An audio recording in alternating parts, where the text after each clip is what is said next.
வணக்கம் அன்பு மாணவ செல்வங்களே. தேசிய கல்வி நிர்வாகம் மற்றும் கல்வி அமைச்சு இணைந்து நடத்தும் குருகுலம் உங்கள் வகுப்பறையிலே மீண்டும் உங்களை சந்திப்பதில் பெருமகிழ்ச்சி அடைகின்றேன். வழமை போலவே இன்றும் நாம் தரம் 11 குடியேற்கல்வியிலே மனித உரிமைகளும் கடமைகளும் என்னும் பாடத்திலிருந்து கலந்துரையாட இருக்கின்றோம். அந்த பாடம் தொடர்பான நிறைய கலந்துரையாடல்களை இன்று நாம் நடைபெற இருக்கின்றோம். அந்த வகையிலே இந்த பாடத்தின் முதலாவது விடயமாக நாங்கள் இன்று கலந்துரையாட இருப்பது, மாணவர்களே, உரிமைகள் தொடர்பாக நீங்கள் நிறைய விடயங்களை கேள்விப்பட்டிருப்பீர்கள். ஆதி காலத்திலே மனிதன் எந்தவிதமான பிரச்சனையும் இல்லாமல் சுதந்திரமான ஒரு வாழ்க்கையை வாழ்ந்து கொண்டிருந்தான். காரணம், அவனுக்கு சனத்தொகை அதிகமாக இல்லாததும் தேவைகள் அதிகமாக இல்லாததன் காரணமாக அவனுடைய பிரச்சனைகள் குறைவாக காணப்பட்டது. ஆகவே உரிமைகள், சுதந்திரம் போன்ற விடயம் தொடர்பானவற்றில் அவன் அதிகமாக கவனம் செலுத்தவில்லை. காலம் செல்ல செல்ல அவனது தேவைகள் அதிகரிக்கின்றது, உரிமைகளின் தேவைப்பாடு அதிகரிக்கின்றது. தேவைகள் அதிகரிக்க அதிகரிக்க அவனது பிரச்சனைகளும் அதிகரிக்கின்றது. அந்த வகையிலே அடுத்த காலப்பகுதியில் மனிதன் இன்னொரு மனிதனால் ஆள்வதற்கு உட்படுகின்றான். அந்த வகையிலே அரசாட்சி, ஆண்டான் அடிமை போன்ற விடயங்கள் உருவாகின்றது. இங்கே ஒரு குழு இன்னொரு குழுவை அடக்கி ஆளுகின்ற தன்மையை காண முடியும். அந்த வகையிலே அங்கு உரிமை என்ற தேவைப்பாடு எழுகின்றது. காலம் செல்ல செல்ல அவன் உரிமைகளின் தேவையை அறிந்து கொண்டு உரிமைக்காக போராடத் தொடங்குகின்றான். அந்த வகையிலே உரிமையின் முக்கியத்துவத்தை மாணவர்களே நீங்கள் அறிந்திருப்பீர்கள். இப்பாடத்தை நீங்கள் கற்பதன் மூலமாக என்னென்ன விடயங்களை அறிந்து கொள்ள விளைகின்றீர்கள்? மனித உரிமைகள் தொடர்பாக நாம் அறிந்து கொள்வோம். மனித உரிமைகள் வெற்றி கொள்ளப்பட்ட சந்தர்ப்பங்களை அறிந்து கொள்வோம். உரிமைகளை வகைப்படுத்துவோம். மனித உரிமைகள் தொடர்பான சர்வதேச பிரகடனத்தை அறிந்து கொள்வோம். மனித உரிமைகள். மனிதன் மனிதனாக வாழ்வதற்கு அவசியமான அனைத்தும் மனித உரிமைகள் என வகைப்படுத்தப்படும். மாணவர்களே, ஒரு மனிதன் மனிதனாக வாழ வேண்டும். அவ்வாறு வாழ்வதன் மூலமாகவே இந்த வாழ்க்கையின் அர்த்தத்தை அவன் புரிந்து கொள்கின்றான். அந்த வகையிலே ஒரு மனிதன் மனிதனாக வாழ்வதற்கு அவனுக்கு கிடைக்கக்கூடிய அனைத்தையுமே நாங்கள் உரிமைகள் என அழைக்கின்றோம். மனித உரிமையானது மனிதன் வாழ்வதற்கும் அவனது கௌரவத்தை பாதுகாப்பதற்கும் ஓர் அடித்தளமாக அமைகின்றது. ஆகவே மனிதன் மனிதனாக வாழ்வதற்கு, அவன் சுதந்திரமான வாழ்க்கையை மேற்கொள்வதற்கு அடிப்படையாக அமைவது உரிமை என்ற ஒரு விடயமாக காணப்படுகின்றது. அவ்வாறு உரிமை என்ற ஒரு விடயம் இல்லை என்றால் மனிதன் தனது நிலையில் இருப்பதற்கு கஷ்டப்படக்கூடிய ஒரு விடயத்தையே காணக்கூடியதாக இருக்கும். அந்த வகையிலே உரிமை என்பது எந்த அளவிற்கு முக்கியமானது என்பதை நீங்கள் அறிந்து கொள்ளலாம். மனித உரிமையை பெற்றுக்கொள்ள முடியாத சமூகத்தில் மனிதன் சிறப்புற வாழ்வதும் பூரண அபிவிருத்தியை ஏற்படுத்தி கொள்வதும் மிகவும் கடினமாகும். ஆகவே மனிதன் வாழ்வதற்கும் தனது கௌரவத்தை பாதுகாப்பதற்கும் மனித உரிமைகள் அத்தியாவசியமானதாகும். மனித உரிமையை பெற்றுக்கொள்ள முடியாத சமூகத்தில் மனிதன் பூரணமான மனிதனாக வாழ்வதற்கு முடியாத ஒரு நிலைமை காணப்படும். அண்மைய காலங்களிலே இந்த உரிமை தொடர்பான குரல் உலகெங்கும் ஒலிப்பதை காணக்கூடியதாக இருக்கின்றது. காரணம், உரிமைக்கு ஆதரவான குரல்கள் உலகெங்கும் ஒலிக்கத் தொடங்கியுள்ளது. அடுத்ததாக நாங்கள் பார்ப்போம் பிள்ளைகளே, மனித உரிமைகளினுடைய விசேட பண்புகள் என்ன? பொதுத்தன்மை மற்றும் சமத்துவம். மனித உரிமை என்பது பொதுத்தன்மை உடையதாக காணப்பட வேண்டும். அத்துடன் சமத்துவம் என்ற ஒரு விடயம் மனித உரிமைகளிலே காணப்பட வேண்டும். உரிமை என்பது சகலருக்கும் சமமாக அமையக்கூடிய ஒரு விடயமாகும். சகலருக்கும் சமமாக பெற்றுக்கொள்ளக்கூடிய ஒரு விடயமாக இருக்க வேண்டும். அதவே நாங்கள் கூறுகின்றோம், பொதுத்தன்மை மற்றும் சமத்துவம். இவருக்கு கூடுதலாகவும் இவருக்கு குறைவாகவும் கிடைப்பது உரிமையாக கருதப்பட மாட்டாது. ஆகவே உரிமையினுடைய மிக முக்கியமான பண்பாக சமத்துவம் ஆகிய விடயங்கள் காணப்படுகின்றது. பார்ப்போம் பிள்ளைகளே, சாதி, இனம், மதம், மொழி, ஆண், பெண் இவை எதனையும் கருத்திற்கொள்ளாது அனைவருக்குமான உரிமைகளை பெற்றுக் கொடுப்பதே இதன் விசேட அம்சமாகும். ஒரு சமூகத்திலே பலதரப்பட்ட மக்கள் காணப்படுவார்கள். உயர்ந்த அந்தஸ்துடையவர்கள், தாழ்ந்த அந்தஸ்துடையவர்கள், நிறைய பணம் உடையவர்கள், இவ்வாறு சாதி ரீதியாக, மத ரீதியாக, இன ரீதியாக, மொழி ரீதியாக வேறுபட்ட சமூக கட்டமைப்பை நாங்கள் காணக்கூடியதாக இருக்கும். ஆனால் உரிமை என்பது இந்த அனைத்து கட்டமைப்பை சேர்ந்தவர்களுக்கும் ஒரே மாதிரியான அந்தஸ்தை பெற்றுக் கொடுக்கக்கூடியதாக இருத்தல் வேண்டும். இதனையே நாங்கள் பொதுத்தன்மை மற்றும் சமத்துவம் என்ற பெயரால் அழைக்கின்றோம். பார்ப்போம் பிள்ளைகளே, இந்த உரிமையானது காலத்திற்கு காலம் இலகுவாக கிடைத்த ஒன்று அல்ல. மனிதன் உரிமைகளை போராடி வெற்றி கொண்டிருக்கின்றான். ஆரம்ப காலங்களிலே நாங்கள் முன்னர் பேசியது போல ஆரம்ப காலங்களிலே மிகவும் சுதந்திரமாக வாழ்ந்த மனிதன் பிற்காலங்களிலே ஆண்டான், அடிமை, அரசன் போன்றவர்களால் ஆளப்பட்ட நிலைமைக்கு காணப்படுகின்றான். அந்த வகையிலே சில சந்தர்ப்பங்களில் தங்களது உரிமைகளை போராடி பெறக்கூடிய ஒரு நிலைமை காணக்கூடியதாக இருந்தது.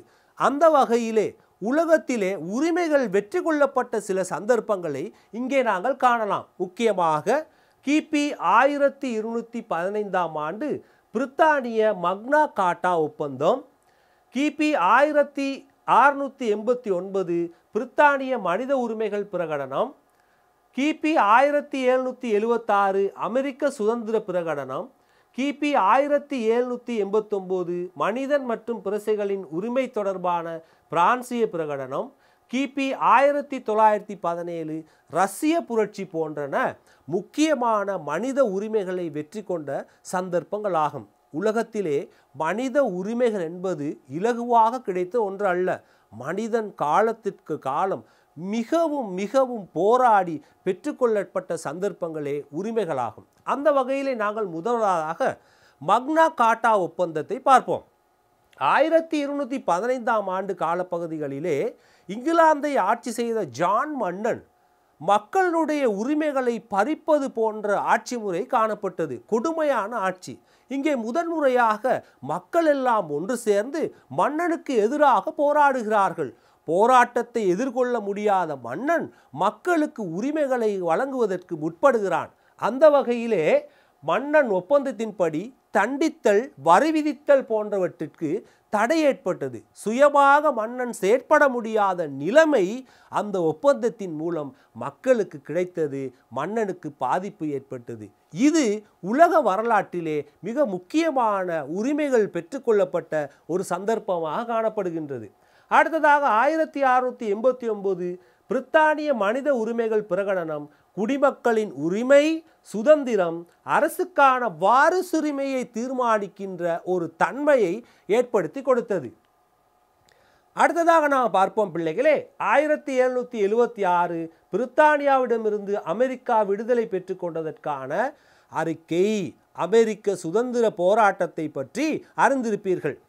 ஐரோப்பாவிலிருந்து சென்று அமெரிக்காவிலே குடியேறிய குடியேற்றவாசிகள் பிரித்தானியாவுக்கு எதிராகவே செய்த போராட்டத்தின் விளைவாகத்தான் இந்த அமெரிக்க சுதந்திர உரிமைகள் கிடைக்கப்பெற்றது. அந்த வகையிலே மிக முக்கியமான உரிமைகள் பெற்றுக்கொண்ட ஒரு உடன்படிக்கையாக அவ்வுடன்படிக்கையை குறிப்பிடலாம்.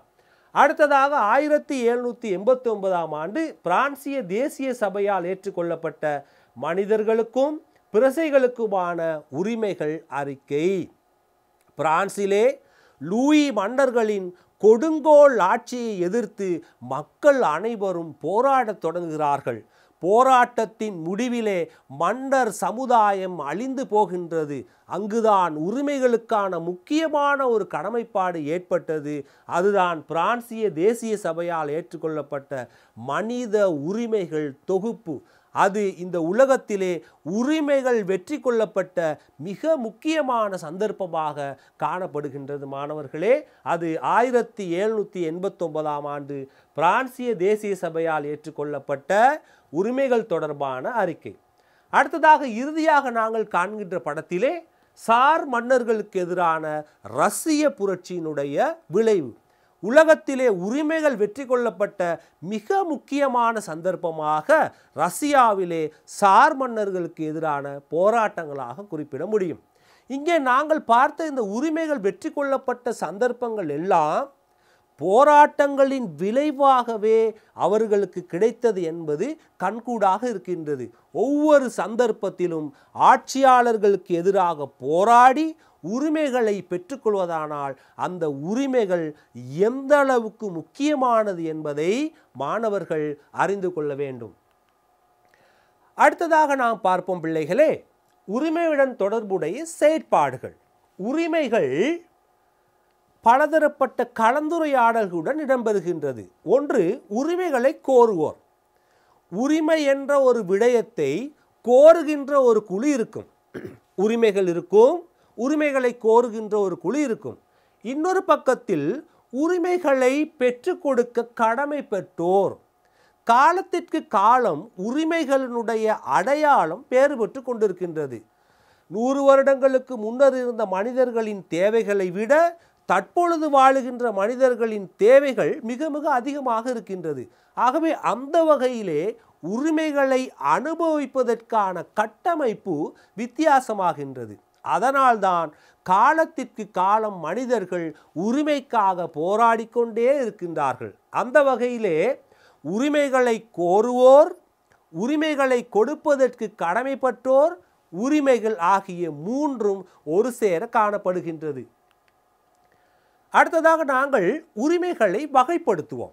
உரிமைகள் பொதுவாக மனித உரிமைகள், அதனுள்ளே அடிப்படை உரிமைகள் என்ற கட்டமைப்பிலே காணப்படும். உரிமைகள் காணப்பட வேண்டும், அதிலே மனித உரிமைகள் என்ற ஒரு விடயம் இருத்தல் வேண்டும். மீண்டும் அடிப்படையான உரிமைகள், இந்த உரிமைகள் இல்லாதவிடின் மனிதனுடைய வாழ்க்கையை எடுத்து செல்வதற்கு கஷ்டமான ஒரு விடயமாக காணப்படக்கூடிய சந்தர்ப்பத்தை நாங்கள் அடிப்படை உரிமை என்ற பெயரிலே அழைக்கின்றோம். அடுத்த கால பகுதிகளிலே இங்கே நாங்கள் இந்த உரிமையினுடைய தேவை எப்பொழுது அதிகரித்தது? ஏற்கனவே பார்த்த ஒப்பந்தங்களின் மூலம் உரிமைகள் பெற்றுக்கொள்ளப்பட்டிருந்தாலும் கூட முதலாம் இரண்டாம் உலக மகா யுத்த காலப்பகுதிகளிலே இந்த உலகத்தில் அதிகமான உரிமைகள் மீறப்பட்டதை அவதானிக்கக்கூடியதாக இருந்தது.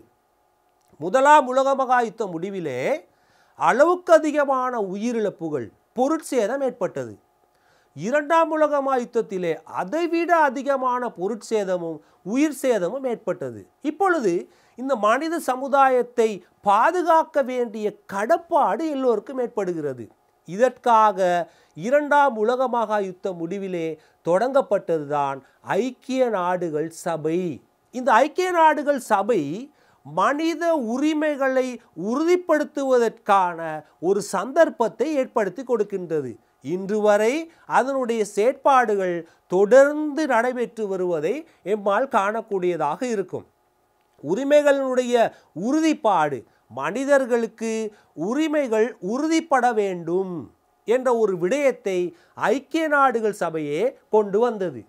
ஐக்கிய நாடுகள் சபையின் மனித உரிமை பிரகடனம் ஐக்கிய நாடுகள் சபையினால் 1948 12/10 மனித உரிமைகள் பற்றிய சர்வதேச பிரகடனம் வெளியிடப்பட்டது. உலகத்தில் உள்ள ஐக்கிய நாடுகள் சபையிலே அங்கம் வகிக்கின்ற அனைத்து நாடுகளும் இந்த பிரகடனத்தில் உள்ள விடயங்களை பின்பற்ற வேண்டும். தனது நாட்டு மக்களுக்கு இவ்வாறு உரிமைகளை கொடுக்க வேண்டும் என்ற வாய்ப்பை ஐக்கிய நாடுகள் சபை ஏற்படுத்தியது. அந்த வகையிலே 30 சரத்துக்களை உடைய மனித உரிமை பிரகடனத்தை ஐக்கிய நாடுகள் சபை வெளியிட்டது. இதிலே முதலாவது இரண்டாவது சரத்துகள் மனித உரிமையினுடைய இயல்பை வலியுறுத்துகிறது. அது எவ்வாறு இருக்க வேண்டும், அதனுடைய இயல்பு எவ்வாறானது என்பதை கூறுகிறது. 2-27 உரிமைகளை அட்டவணைப்படுத்துகிறது. உரிமை என்னென்ன உரிமைகள் எவ்வாறு அனுபவிப்பதற்கு மனிதனுக்கு கிடைக்க வேண்டும் என்ற விடயத்தை அட்டவணைப்படுத்துகிறது. அடுத்ததாக இறுதி அத்தியாயம் சரத்து 27-30 உரிமைகள் தொடர்பான கடமைகளை கூறுகிறது. 3 பிரதான சரத்துகளின் கீழே மனித உரிமை பிரகடனம் வெளியிடப்பட்டது. நாங்கள் மாணவர்களே 30 விடயத்தை மிக சுருக்கமாக பேசுவோம். ஒன்றாவது, நாம் அனைவரும் சுதந்திரமாகவும் உரிமைகளில் சமமாகவும் பிறக்கின்றோம். நாம் அனைவரும், உலகத்தில் பிறந்த அனைவரும் சமமானவர்கள். யாரும் யாருக்கும் பெரியவரோ தாழ்ந்தவரோ அல்ல. இன, நிற, பால், மொழி, சமய, அரசியல், கருத்து, தேசியம், சொத்து, பிறப்பு போன்றவற்றில் பாகுபாடு காட்ட முடியாது. நாங்கள் இந்த நாட்டில் பிறந்திருக்கிறோம், அதனால் நாங்கள் பெரியவர்கள். நாங்கள் இந்த ஏழை நாட்டிலே பிறந்திருக்கிறோம், ஆகவே நாங்கள் சிறியவர்கள் என்ற எண்ணப்பாடு இல்லாமல் அனைவரும், இந்த உலகத்தில் பிறந்த அனைவரும் சமமானவர்கள். அவர்களுக்கு யாவரும் பாகுபாடு காட்ட முடியாது. வாழ்வு உரிமை, மிக முக்கியமான உரிமை வாழ்வுரிமை. வாழ்வதற்கான உரிமையை யாரும் தடை செய்ய முடியாது. மாணவர்களே, இப்பொழுது நன்றாக விளங்கிக் கொள்ளுங்கள், உரிமைகள் எவ்வாறு உறுதிப்படுத்தப்பட்டுள்ளது. உங்களுக்கு வாழ்வதற்கான உரிமை அளிக்கப்பட்டுள்ளது. உங்களையோ அல்லது யாரையோ ஒருவர் கொலை செய்ய முடியாது. அவ்வாறு கொலை செய்ய முற்பட்டால் அவருக்கு தண்டனை வழங்கப்படும். இதுதான் உரிமைகள் உறுதிப்படுத்தப்படுகின்ற விடயம், வாழ்வதற்கான உரிமையை உறுதிப்படுத்துகின்ற விடயம். அடுத்ததாக நாம் பார்ப்போம் பால் உரிமை. யாரும் யாருக்கும் அடிமை இல்லை. யாரும் சித்திரவதைக்கு உட்படலாகாது. எவ்விடத்திலும் ஒருவருக்கு உரிமைகள் உண்டு. உலகத்திலே எழுதப்பட்ட அங்கீகரிக்கப்பட்ட உரிமைகளை அனுபவிப்பதற்கு அனைவருக்கும் உரிமைகள் உண்டு. அதனை யாராலும் தடை செய்ய முடியாது. அடுத்ததாக சட்டத்தின் முன் சம உரிமை. ஒவ்வொரு நாட்டிற்கும் அந்தந்த நாட்டின் அரசியல் திட்டத்திற்கு ஏற்றவாறு சட்டங்கள் உருவாக்கப்படும். ஆகவே இந்த சட்டமானது அனைவருக்கும் சமமானதாக இருத்தல் வேண்டும், அனைவருக்கும் பொதுவானதாக இருத்தல் வேண்டும். இதனையே ஐக்கிய நாடுகள் சபையினுடைய மனித உரிமை பிரகடனம் கூறுகின்றது. அடுத்தது நியாயமற்று தடுத்து வைக்க முடியாது நீதியான வழக்குக்கான உரிமை. யாரையும் நியாயமில்லாதவாறு கைது செய்து தடுத்து வைக்க முடியாது. குற்றம் நிரூபிக்கப்படும் வரை ஒருவர் நிரபராதியாக காணப்படுவார். ஒருவரை கைது செய்தால் அவர் குற்றவாளியாக கருதப்பட மாட்டார். அவருடைய குற்றம் சட்டப்படி நீதிமன்றத்தினால் உறுதிப்படுத்தப்படும் வரை அவர் நிரபராதியாகவே கருதப்பட வேண்டும். அந்தரங்க உரிமை, நகர்வு சுதந்திரம். ஒருவர் ஒரு இடத்திலிருந்து இன்னொரு இடத்திற்கு நகர்ந்து செல்வதற்கான சுதந்திரத்தை உறுதிப்படுத்தி இருக்கிறார்கள். இப்பொழுது யாரும் யாரையும் எங்கும் செல்ல முடியாது என்று கூற முடியாது, சட்டத்திற்கு உட்பட்டவாறு. அடுத்ததாக துன்புறுத்தலிலிருந்து புகலிட உரிமை. யாராவது ஒருவரை துன்புறுத்தலில் ஈடுபட்டால் அவர் புகலிடம் கோருவதற்கான உரிமையும் வழங்கப்பட்டுள்ளது. தேசியத்திற்கான உரிமை. நான் ஒரு இலங்கை பிரஜை, இதை சொல்லிக்கொள்வதில் நான் பெருமைப்படுகின்றேன். இவ்வாறு ஒவ்வொரு நாட்டிலும் பிறந்த ஒவ்வொரு பிரஜையும் ஒரு தேசியத்திற்கான உரிமையை பெற்றுக்கொள்வதற்கு உரித்துடையவர்களாக காணப்படுவார்கள். திருமணம் செய்ய, குடும்பம் நடத்துவதற்கான சுதந்திரம். உலகத்தில் பிறந்த ஆளவரும் தான் விரும்பியவாறு திருமணம் செய்வதற்கும் குடும்பம் நடத்துவதற்குமான உரிமை வழங்கப்பட்டுள்ளது. ஆதன உரிமை, சொத்து சேர்ப்பதற்கான உரிமை. இந்த உரிமையை இன்று எவ்வாறு அனுபவிக்கின்றார்கள் என்பதை நீங்கள் கண்கூடாக அறிவீர்கள். சொத்து சேர்ப்பதற்கான வரன்முறை இல்லை. சட்டப்படி சொத்து சேர்ப்பதற்கான உரிமை அனைவரிடமும் காணப்படுகின்றது. சிந்தனை சுதந்திரம், உள்ளுணர்வு சுதந்திரம், சமய சுதந்திரம். உலகத்தில் பிறந்த ஆளவரும் சிந்தனை செய்வதற்கு, நல்ல சிந்தனைகளை செய்வதற்கும், உள்ளுணர்வு நியாயமான உள்ளுணர்வு படி நடப்பதற்கும், வேண்டிய சமயத்தை பின்பற்றுவதற்கான உரிமை வழங்கப்பட்டுள்ளது.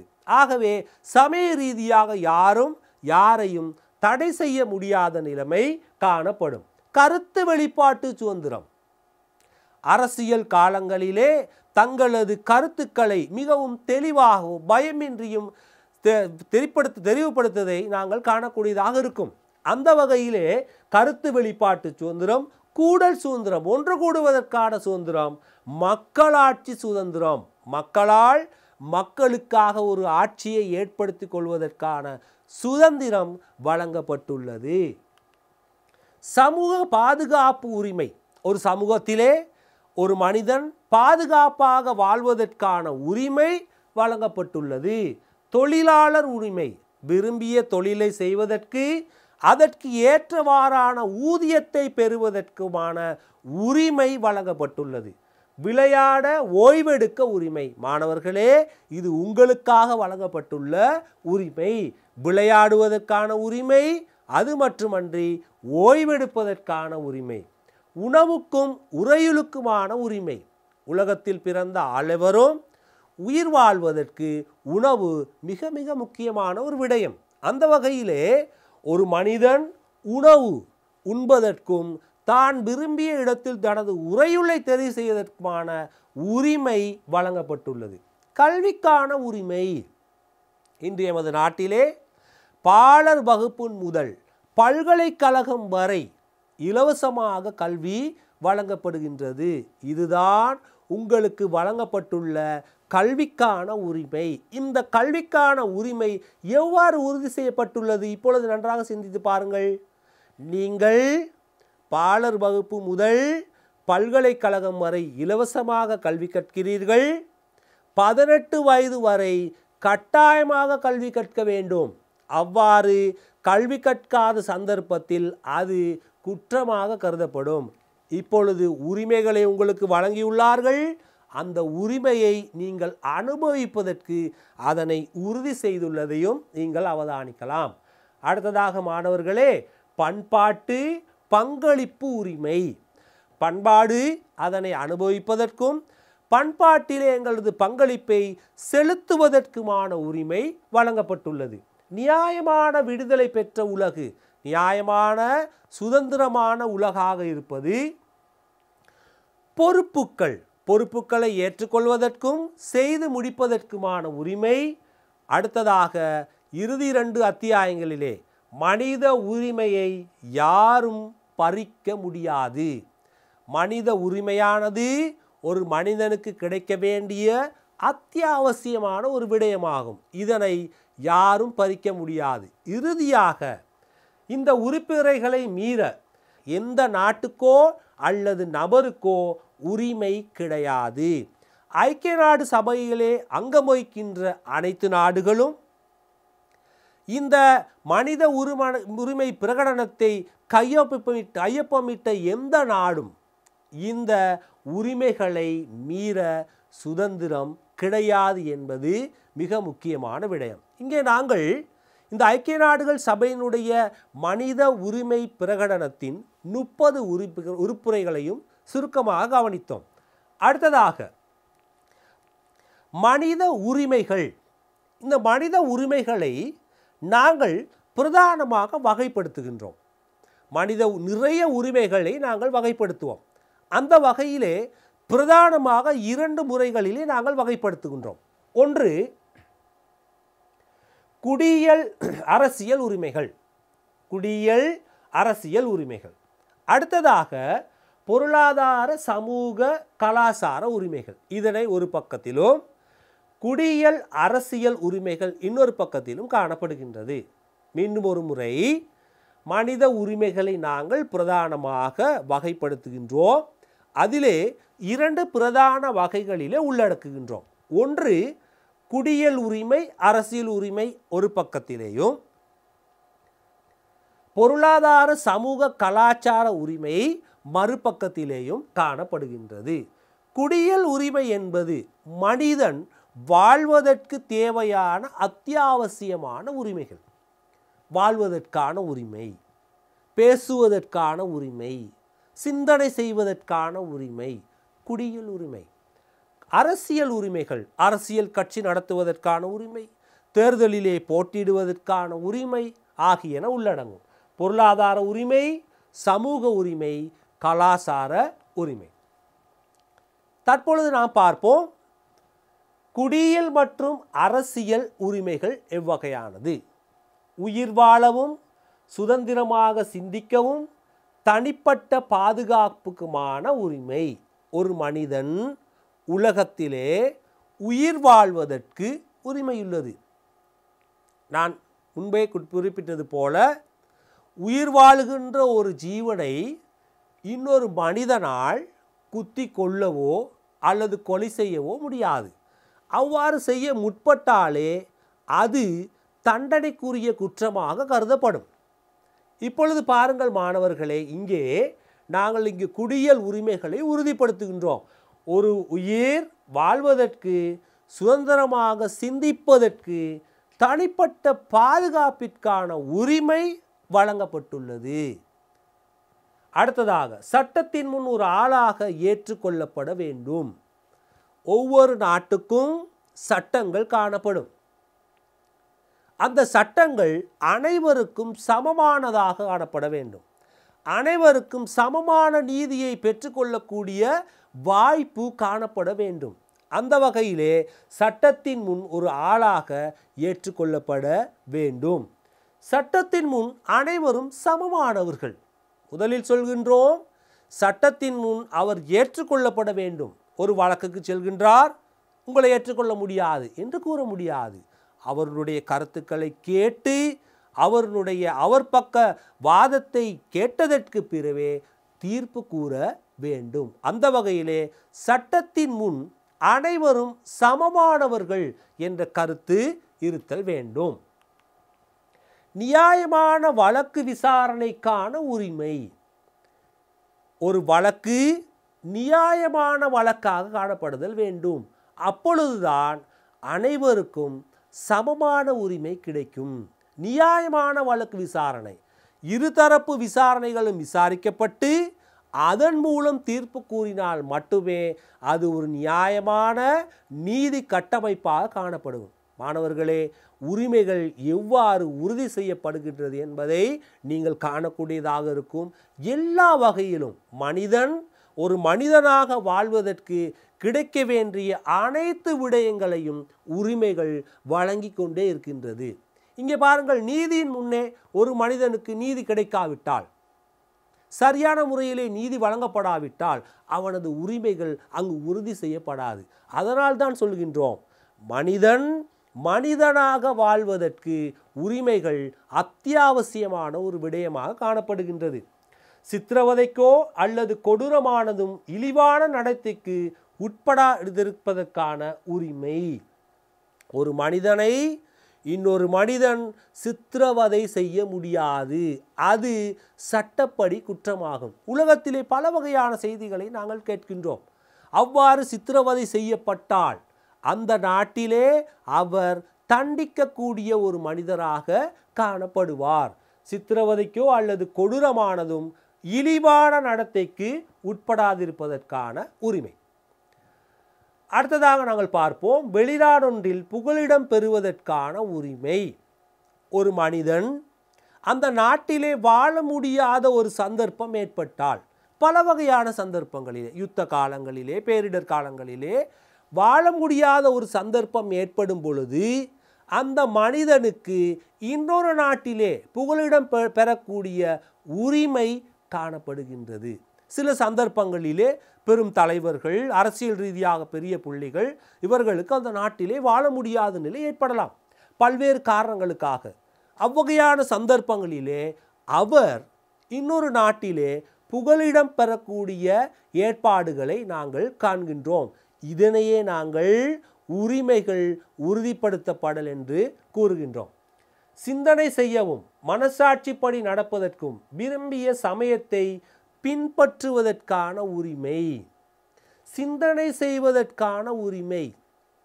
உங்களுக்கு தெரியும், 1978ஆம் ஆண்டு 2ஆம் குடியரசு அரசியல் யாப்பின்படி மாணவர்களுக்கு சிந்தனை செய்வதற்கான உரிமை வழங்கப்பட்டுள்ளது. சிந்தனை செய்வதற்கான உரிமை வழங்கப்பட்டுள்ளது. ஆக இங்கே மீண்டும் சொல்கின்றோம், சிந்தனை செய்யவும் மனசாட்சிப்படி நடப்பதற்கும் விரும்பிய சமயத்தை பின்பற்றுவதற்கும். மனசாட்சிப்படி நடத்தல் என்பது யாருக்கும் இடையூறு இல்லாமல், யாருக்கும் பிரச்சனை இல்லாமல் வாழ்வதற்கான ஒரு முறையைத்தான் நாங்கள் மனசாட்சிப்படி நடத்தல். இங்கே சிந்தனை செய்வதற்கான உரிமை, சிந்தனை செய்வதற்கான, மனசாட்சிப்படி நடப்பதற்கான, விரும்பிய சமயத்தை பின்பற்றுவதற்கான. உலகத்திலே பல வகையான சமயங்கள் காணப்படுகின்றது. நாம் விரும்பிய சமயத்தை, நமக்கு ஏற்ற சமயத்தை பின்பற்றுவதற்கான ஒரு சந்தர்ப்பம் இங்கே உரிமைகள் காணப்படுகின்றது.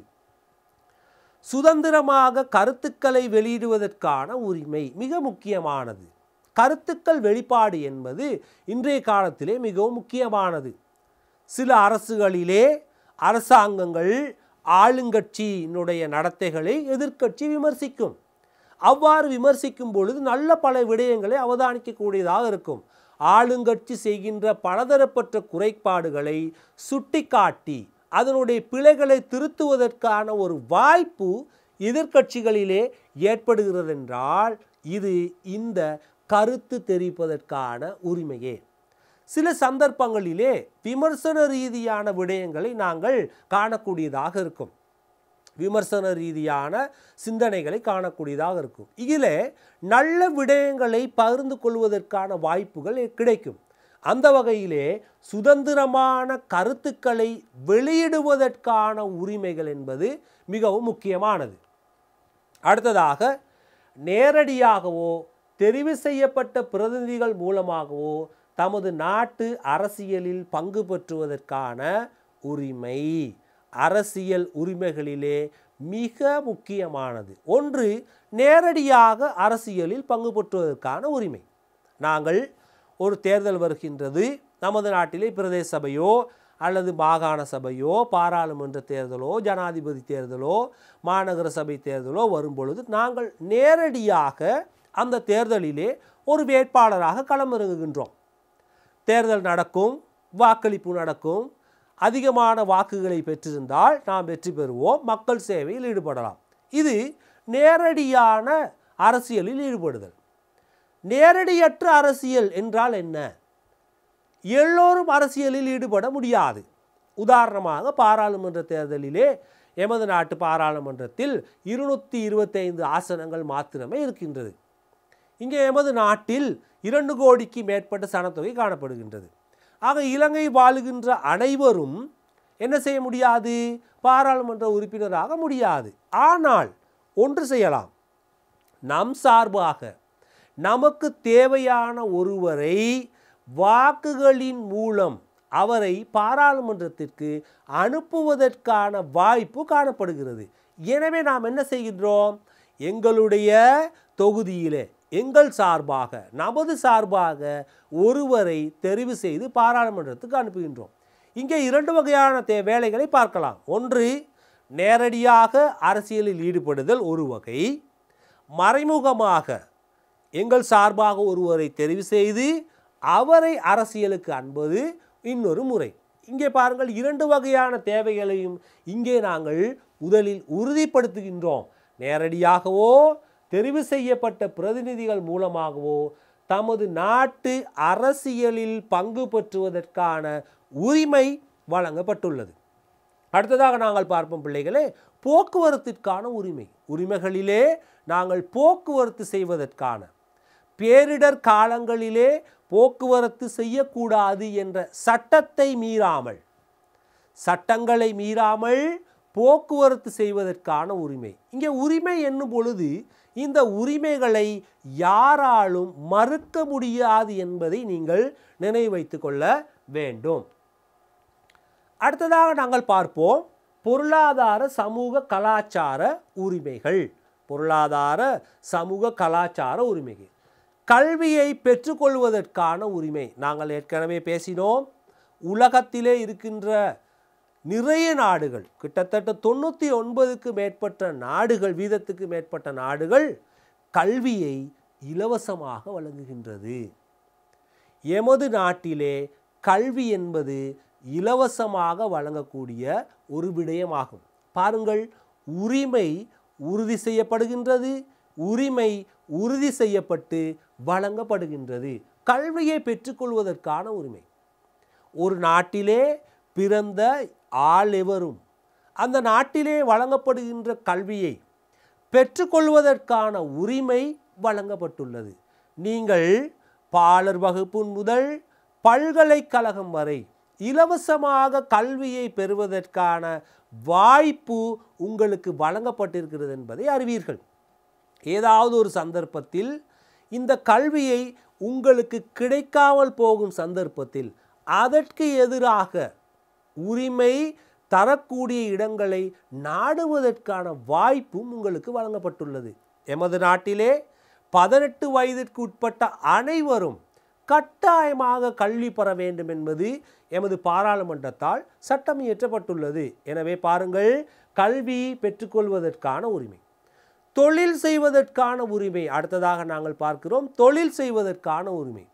கல்வியை பெற்றுக்கொண்டோம், நாங்கள் பெற்றுக்கொண்ட கல்விக்கு ஏற்றவாறு அதனுடைய தகுதிக்கு ஏற்றவாறு தொழிலை பெற்றுக்கொள்வதற்கான உரிமை எமக்கு வழங்கப்பட்டுள்ளது.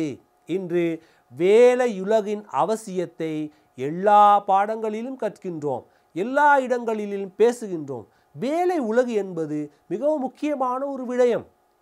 தமது தொழிலுக்கு தமது கல்வி வசதிக்கு ஏற்ற ஒரு தொழிலை பெற்றுக்கொள்வதற்கான உரிமை உங்களுக்கு காணப்படுகின்றது மாணவர்களே. அதனால்தான் தொழில் என்பது மிக முக்கியமானது. தொழில் செய்வதற்கான உரிமை உங்கள் அனைவருக்கும் வழங்கப்பட்டுள்ளது. ஆரம்ப காலங்களிலிருந்தே உங்களுக்கு பார்த்தால் தெரியும், மனிதனுடைய ஆரம்ப வாழ்க்கை காலத்திலிருந்தே தொழில் என்பது மிகவும் முக்கியமானது. அவனது அன்றாட வாழ்க்கையினை கொண்டு நடத்துவதற்கு, அத்தியாவசிய தேவைகளை நிறைவு செய்து கொள்வதற்கு தொழில் என்பது மிகவும் முக்கியமான ஒரு விடயம். அந்த வகையிலே நாங்கள் தொழில் செய்வதற்கான உரிமையை வழங்குகின்றோம். அடுத்ததாக வேலைக்கேற்ற ஊதியம் பெறுவதற்கான உரிமை. ஒருவர் அவர் செய்யும் வேலைக்கேற்றவாறு ஊதியத்தை பெற்றுக்கொள்வதற்கான உரிமை. இந்த விடயத்தை நாம் ஏன் உரிமைகளிலே பேசுகின்றோம்? ஒரு முறை நீங்கள் சிந்தித்து பார்க்க வேண்டும் மாணவர்களே. ஒருவர் தான் வேலை செய்யும் ஊதியத்திற்கு, வேலை செய்யும் அளவிற்கு ஏற்ப ஊதியத்தை பெற்றுக்கொள்ள வேண்டும். தொழில் மறுப்பு உலகத்திலே இன்று அது ஒரு பெரிய பிரச்சனையாக மாறி வருகின்றது. ஒருவர் செய்யும் உழைப்புக்கு ஏற்ப ஊதியம் தருவதில் பிரச்சனைகளை பல நாடுகளிலே நாங்கள் காணக்கூடியதாக இருக்கின்றது. அந்த வகையிலே இங்கே நாங்கள் உரிமைகளிலே உறுதிப்படுத்துகின்றோம் தொழிலுக்கு ஏற்றவாறு ஊதியத்தை பெற்றுக்கொள்வதற்கான உரிமை. விடுமுறை மற்றும் ஓய்வு பெறுவதற்கான உரிமை. எமது தவணைகளிலே, பாடசாலை காலங்களிலே ஒவ்வொரு தவணைக்கும் நீங்கள் விடுமுறைகளை பெற்றுக்கொள்வீர்கள். அந்த விடுமுறைகளை பல வழிகளிலும் நீங்கள் கழிப்பதற்கான ஆலோசனைகளை உங்கள் ஆசிரியர்கள் உங்களுக்கு வழங்குவார்கள். ஆனால் உலகத்தில் பிறந்த அனைவரும் என்ன செய்யலாம்? விடுமுறை மற்றும் ஓய்வு பெறுவதற்கான உரிமை வழங்கப்பட்டுள்ளது. விடுமுறையே இல்லாத, ஓய்வே இல்லாத வேலையை வழங்க முடியாது. வேலை வழங்கும் நிறுவனங்கள், அந்த நிறுவனங்களிலே வேலை செய்யும் தொழிலாளர்களது விடுமுறை தொடர்பான உரிமையை உறுதிப்படுத்தியிருக்க வேண்டும். அவ்வாறு செய்வதனால் உலகத்திலே அனைவரும் சிறந்த உரிமை அனுபவிப்பவர்களாக மாறக்கூடியதாக காணப்படும். உணவு, உடை, உறையில் மற்றும் சுகாதாரம் பெற்றுக்கொள்வதற்கான உரிமை. மாணவர்களே, மனித சமுதாயம் தோன்றியதன் முதலே உணவு என்பது அவனது அடிப்படை தேவையாகும். இந்த உணவை பெற்றுக்கொள்வதற்காகவே மனிதன் ஆரம்பம் முதலே போராடி கொண்டே வந்துள்ளான். ஆக இந்த உணவு என்ற ஒரு விடயம் என்பது மிகவும் அத்தியாவசியமான ஒரு விடயம்.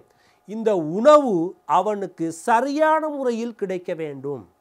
ஒரு மனிதனுக்கு உணவு கிடைப்பதில் பாதிப்பு ஏற்படாதவாறு அவனது வாழ்க்கையை நடத்துவதற்கு சிறந்த உணவை பெற்றுக்கொள்ள வேண்டும். அந்த வகையிலே உணவு, உடை, உறையுள் இந்த அத்தியாவசிய தேவைகளை பெற்றுக்கொள்வதற்கான உரிமை மனிதனுக்கு வழங்கப்பட்டுள்ளது. அது மட்டுமல்லாது சுகாதாரத்தை பெற்றுக்கொள்வதற்கான உரிமை. இன்றைய உலகத்திலே சுகாதாரம் என்பது மிகவும் முக்கியமான பேசுபொருளாக மாறி இருக்கின்றது.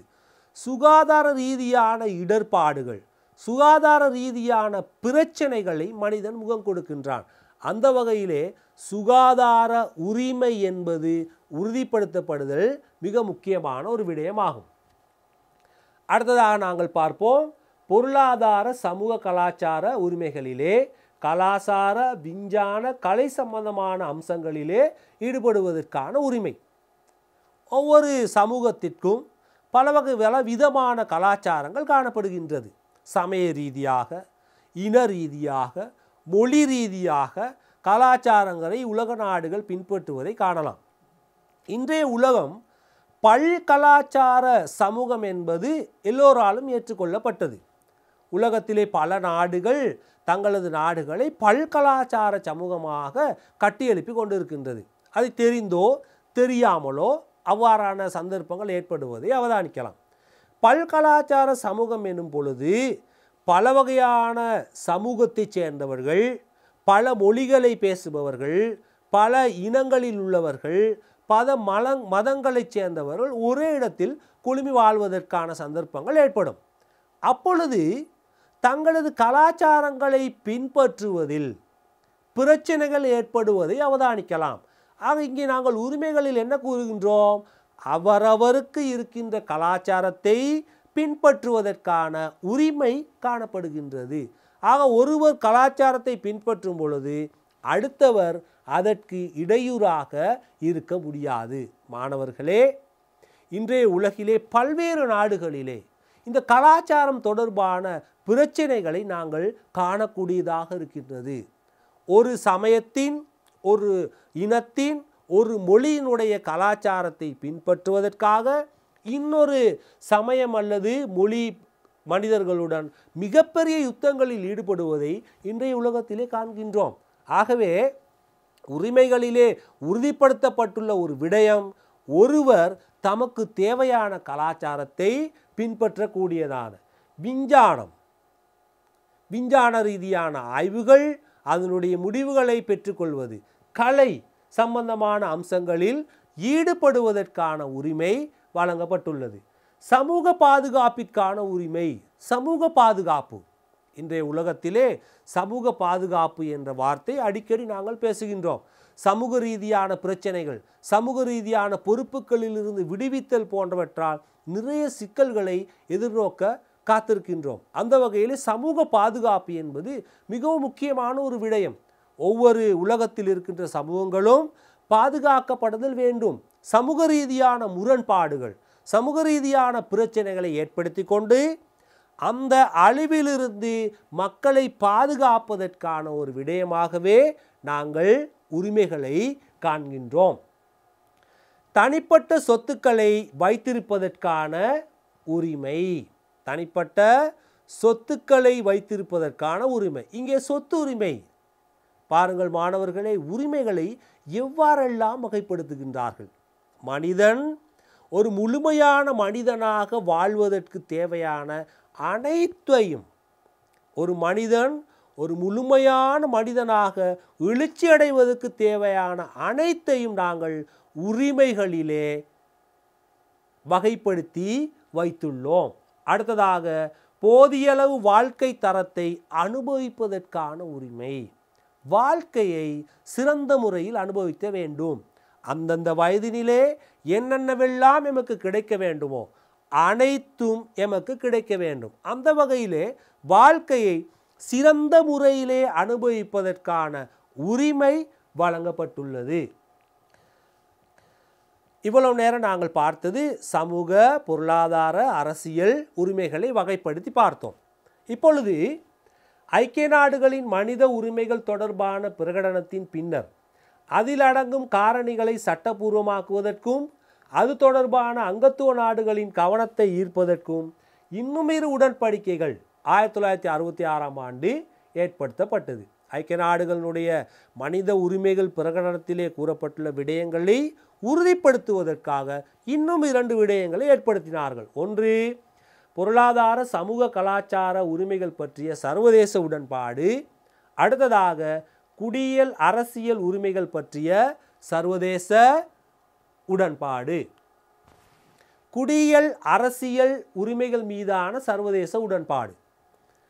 மனித உரிமைகள் தொடர்பான சர்வதேச பிரகடனத்தில் உள்ளடக்கப்பட்டுள்ள குடியியல் அரசியல் உரிமைகளை பாதுகாப்பதற்காக செய்யப்பட்ட உடன்பாடு.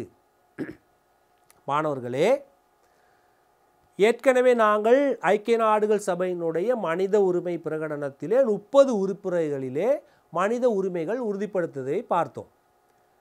இங்கே அது மட்டுமல்லாது இங்கே காணப்படுகின்ற அரசியல் குடியியல் உரிமைகளை உறுதிப்படுத்துவதற்காகவே இன்னொரு உடன்படிக்கையை செய்து கொள்கிறார்கள். இந்த உடன்படிக்கையிலே ஐக்கிய நாடுகள் சபையிலே அங்கம் வகிக்கின்ற அனைத்து நாடுகளும் கையொப்பமிட வேண்டும்.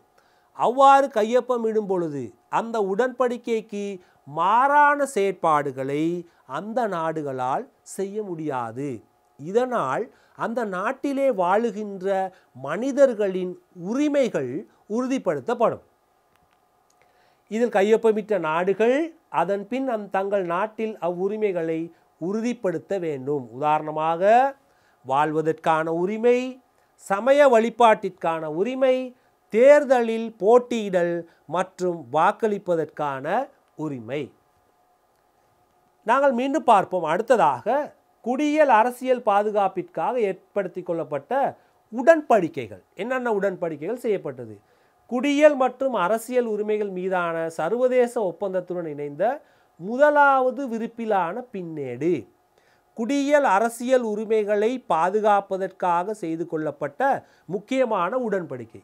இந்த உடன்படிக்கையிலே 14 உறுப்புரைகள் காணப்படுகின்றது. இந்த முதலாவது உடன்படிக்கையிலே 14 உறுப்புரைகள் கொண்டது. இதன் மூலம் ஏதேனும் ஒரு மனித உரிமை மீறப்பட்டால் அதற்கான நியாயம் அந்த நாட்டில் வழங்கப்படலாம்.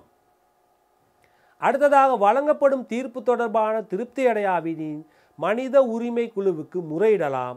இலங்கை இவ்வொப்பந்தத்தை ஏற்று கையொப்பமிட்டுள்ளது. மாணவர்களே, 1978ஆம் ஆண்டு 2ஆம் குடியரசு யாப்பிலே மனித உரிமைகள் என்ற தனியான அத்தியாயம் நமது நாட்டிலே வழங்கப்பட்டுள்ளது. இது ஒன்றாவது விடயம். ஏதாவது ஒரு சந்தர்ப்பத்தில் மனித உரிமைகள் மீறப்பட்டால் அவ்வாறு மனித உரிமை மீறப்படுபவர் என்ன செய்யலாம் என அந்த யாப்பிலே கூறப்பட்டுள்ளது. உதாரணமாக மனித உரிமை ஆணைக்குழுவிடம் முறையிடலாம், ஒம்புட்ஸ்மானிடம் முறையிடலாம், உயர் நீதிமன்றத்தில் வழக்கு தொடுக்கலாம். இங்கே பாருங்கள், இந்த அத்தியாயத்திலே இலங்கை கையொப்பமிட்டுள்ளதை கண்டோம். அதனால்தான் மனித உரிமைகள் மீறப்படும் சந்தர்ப்பத்தில் அதற்கு என்ன செய்ய வேண்டும் என்பதையும் அரசியல் யாப்பிலே எழுதி வைத்துள்ளோம். மீண்டும் ஒரு முறை பாருங்கள். உரிமை மீறப்பட்டால் அதற்கான நியாயம் அந்த நாட்டில் வழங்கப்படலாம். வழங்கப்பட்ட தீர்ப்பு தொடர்பாக இந்த தீர்ப்பு எனக்கு சரியானது இல்லை என வழக்கு தொடுத்தவர் திருப்தி அடையாவிடின் மனித உரிமை குழுவிடம் முறையிடலாம். இவ்வாறு செய்வதன் மூலம் ஒரு மனிதனுடைய உரிமை உறுதிப்படுத்தப்படுவதை நாங்கள் அவதானிக்கக்கூடியதாக இருக்கும். அடுத்ததாக நாங்கள் பார்ப்போம் 2வது ஒப்பந்தம். குடியியல் அரசியல் பாதுகாப்பிற்காக ஏற்படுத்தி கொள்ளப்பட்ட உடன்பாடுகள் மரண தண்டனையை நீக்கும் நோக்கோடு உருவாக்கப்பட்ட குடியியல் அரசியல் உரிமைகள் பற்றிய சர்வதேச பிரகடனம் 2வது விருப்பிலான பின்னேடு. மரண தண்டனை என்பது சில நாடுகளிலே ஏற்றுக்கொள்ளப்பட்டிருந்தாலும் உலகத்தில் நிறைய நாடுகளிலே இந்த மரண தண்டனையை ரத்து செய்துள்ளார்கள். தவறு செய்தவர்களுக்கு அதே வகையான ஒரு தண்டனையை வழங்குவது அவனை திருத்துவதற்கு வழி சமைக்காது. எனவே இந்த மரண தண்டனையை ரத்து செய்ய வேண்டும் என்ற ஒரு விடயத்தை ஏற்படுத்தி இருந்தார்கள். அந்த வகையிலே இந்த மரண தண்டனையை ரத்து செய்வதற்கான ஏற்பாடுதான் 2வது பின்னேடு. இவ்வொப்பந்தத்தில் கையொப்பமிட்டுள்ள நாடுகள் எந்த ஒரு குற்றத்திற்காகவும் குற்றவாளியாக்கப்பட்ட நபர் ஒருவருக்கு மரண தண்டனை வழங்க முடியாது. குற்றவாளியாக்கப்பட்ட நபருக்கு மரண தண்டனை வழங்கவே முடியாது. 2வது சொல்கின்றோம், அதற்கு மாறாக மாற்று தண்டனை வழங்க முடியும். உதாரணமாக மரண தண்டனை, ஆயுள் தண்டனை, சிறை தண்டனை அல்லது வேறு வகையான தண்டனைகளை நாங்கள் காணக்கூடியதாக இருக்கும். அவ்வகையான தண்டனைகளை வழங்க முடியும். ஆனால் இதுவரை இந்த உடன்படிக்கையில் இலங்கை இன்னும் கையொப்பமிடவில்லை. மரண தண்டனை நீக்கப்பட வேண்டும் என்ற அந்த உரிமை, அதையும் ஒரு உரிமையாக காண்கின்றோம். அவ்வாறு மரண தண்டனை வழங்கப்படாமல் அதற்கு பதிலாக வேறு வகையான தண்டனைகளை வழங்க வேண்டும். அவ்வாறு அது வழங்க வேண்டுமாக இருந்தால் அந்த ஒப்பந்தத்தில் அவர் கையொப்பமிட்டிருக்க வேண்டும். எமது நாடு இன்னும் அதிலே கையொப்பமிடவில்லை. அடுத்ததாக நாங்கள் பார்ப்போம் பிள்ளைகளே, பொருளாதார சமூக கலாச்சார உரிமைகள் தொடர்பான சர்வதேச உடன்படிக்கை. ஐக்கிய நாடுகள் சபையின் மனித உரிமைகள் பிரகடனத்தில் குறிப்பிட்டுள்ள உரிமைகளை வெவ்வேறு உடன்படிக்கைகளாக செயல்படுத்துவதற்காக கைச்சாத்திடப்பட்டது. ஐக்கிய நாடுகள் சபையினுடைய மனித உரிமை பிரகடனம் உங்களுக்கு தெரியும் 30 உறுப்புகளிலே தரப்பட்டுள்ளது. இந்த உறுப்புகளிலே தரப்பட்டுள்ள விடயங்களை வெவ்வேறாக நிறைவேற்றுவதற்காக செய்யப்பட்ட ஒப்பந்தம்தான் பொருளாதார சமூக கலாச்சார உரிமைகள் தொடர்பான சர்வதேச உடன்படிக்கை. கல்வியை பெறுவதற்கான உரிமை, சுகாதாரமான வாழ்க்கையை நடத்துவதற்கான உரிமை, சுதந்திரமாக தொழில் ஒன்றை தெரிவு செய்யும் உரிமை, நியாயமான சம்பளம் பெறும் உரிமை, சமூக பாதுகாப்பை பெற்றுக்கொள்ளும் உரிமை ஆகிய உரிமைகளை உறுதிப்படுத்துவதற்காக போடப்படுகின்ற ஒப்பந்தம். அடுத்ததாக நாங்கள் பார்ப்போம் பிள்ளைகளே, சர்வதேச மனித உரிமைகள் சட்டம். மனித உரிமைகளை பாதுகாத்தல், மனித உரிமைகள் ஏற்படுத்தப்பட்டால் பத்தாது, அதனை பாதுகாத்தல் வேண்டும், தெளிவுபடுத்தல், உறுதிப்படுத்தல் ஆகியவற்றின் பொருட்டு ஐக்கிய நாடுகள் சபை 6 சட்டங்களை ஏற்படுத்தியுள்ளது. மீண்டும் ஒரு முறை பார்ப்போம். மனித உரிமைகளை பாதுகாத்தல், தெளிவுபடுத்தல், உறுதிப்படுத்தல். மனித உரிமைகளை பாதுகாக்க வேண்டும்.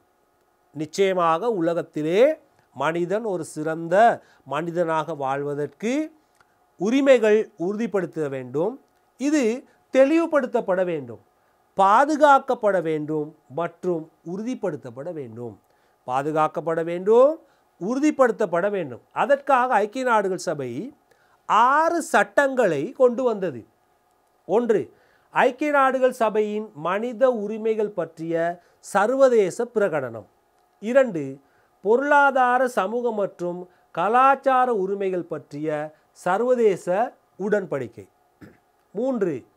குடியியல் அரசியல் உரிமைகள் பற்றிய சர்வதேச உடன்படிக்கை. 4. குடியியல் அரசியல் பற்றிய விருப்பத்திற்குரிய சர்வதேச உடன்படிக்கை. 5. சமூக அரசியல் உரிமைகள் தொடர்பான சர்வதேச உடன்படிக்கையுடன் தொடர்புடைய விருப்பத்திற்குரிய உடன்படிக்கை. இறுதியாக பொருளாதார சமூக கலாச்சார உரிமைகள் தொடர்பான உடன்படிக்கையில் காணப்படும் விருப்பத்திற்குரிய உடன்படிக்கை. மாணவர்களே, உரிமைகள் தொடர்பான அறிமுகத்தை பார்த்தோம். உரிமைகள் ஒரு மனிதனுக்கு எவ்வளவு அத்தியாவசியமானது என்ற விடயத்தை பார்த்தோம். உரிமைகள் பேசினால் மட்டும் பத்தாது, அது உறுதிப்படுத்தப்பட வேண்டும் என்ற விடயத்தை நாங்கள் பார்த்தோம். அது எவ்வாறு ஐக்கிய நாடுகள் சபையினால் உறுதிப்படுத்தப்பட்டது, அந்த உரிமைகள் உறுதிப்படுத்துவதற்காக என்னென்னவெல்லாம் செய்ய வேண்டும், நாடுகள் உரிமைகளை எவ்வாறு வகைப்படுத்த வேண்டும், உரிமைகளை கூறினால் மட்டும் பத்தாது, அந்த உரிமைகள் மீறப்படும் சந்தர்ப்பங்களிலே எவ்வாறு அதனை காண வேண்டும், அது மட்டுமல்லாது இந்த உரிமைகள் தொடர்பான ஏற்பாடுகள், இந்த உரிமைகள் பாதுகாப்பதற்கான ஏற்பாடுகள். உதாரணமாக மரண தண்டனையை ரத்து செய்யும் சட்டம்.